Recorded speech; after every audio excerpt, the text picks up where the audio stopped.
Raymond, take a disused quarry and a whole lot of blood, sweat and topsoil, and this is what you get.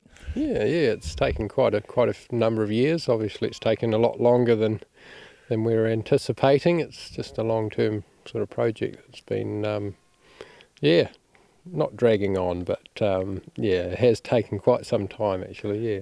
Now the topsoil all had to come in by truck. Yeah, that was a whole process in itself. It was just one of those unique opportunities that sort of was there at the time and had to be made the most of. So yeah. What on earth would make you want to convert a disused quarry into what you've got here now? Initially it was just a place to work and live that was sort of interesting and sort of a step away from the conventional life, I suppose. And and it sort of just grew. It became sort of evident that it was going to become more than I originally sort of thought it would. There was a lot of interest in what we were doing up here, and more people started to visit, and it just grew into what it is now, which is becoming quite an attraction actually. And it is now a destination. We get buses coming from all over the place.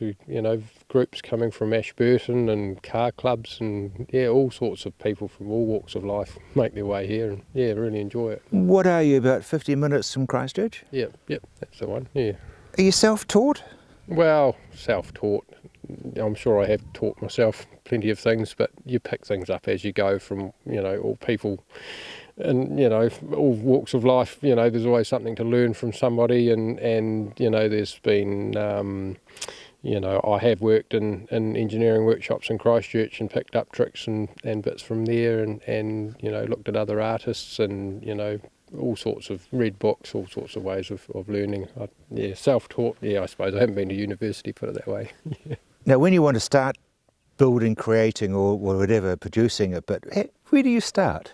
Often one idea leads to another, but sometimes it's just something very, very simple that generally sort of sticks in the mind, and it sort of just hangs around there, and it just develops. It sort of nags away at you, and then I guess actually creating something that represents that idea is kind of a way of getting it out of your system quite often, if that makes sense.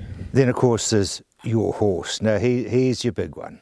Yeah, that was probably the most challenging piece I've sort of undertaken. Both my wife and I have got a real fondness of heavy horses, Clydesdales and the likes, and we've owned many horses over the years, so sort of had to be done really. Yeah. Now as far as commissions are concerned, do you work with people, or do they come to you with a concept, a plan or an idea, or how does all that work? Most of the time we sort of work on things together. Generally people don't come and say, this is what I want, make this. Normally people are coming for sort of my design input and also ideas. Often there's someone that's got a space on their property or in their garden that they would like something, and sometimes I just get that image emailed to me and have a think about it, have a discussion as to what type of style of work they like, because I do sort of very broad range of different styles of work, which is actually quite handy when it comes to trying to find something suitable for somebody, because they've all got different tastes, and with a little bit of emailing to and fro and then sketching this and that, we normally arrive at something that the customer's really thrilled with. So that normally is how it works. Now you've got a huge range. You've got a lot of stuff that's obviously designed to rust and have that rust look. Then you've got those beautiful tulips which are very, very clean. I love those. Oh, you're going to buy them? Excellent. Brilliant. I thought you might. We'll have a discussion shortly.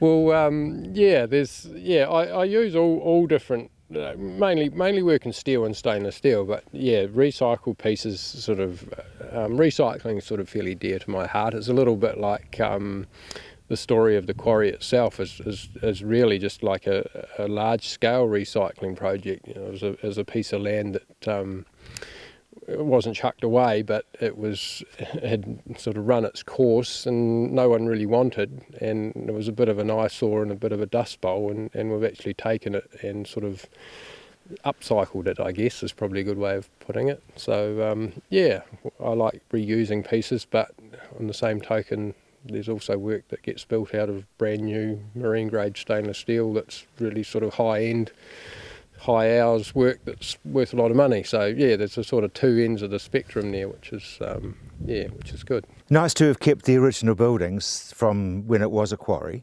Oh, absolutely, yeah. No, we don't want the place to sort of lose its soul as such. We're really same thing again. We're just using that recycling philosophy, using what's here. I think that's got a lot to be said for it. It wouldn't look right sort of building new stuff anyway, it's all part of the story and the history of the place. Yeah. I mean, the history must go back a fair way because it's been a pretty big hole. Yeah, 1938 I'm told it was started, and it finished sort of the early 90s was the last lime that came out of it, and was left sort of derelict for sort of 5 or so years until sort of I got my hands on it. So. Tell me, how did you find it?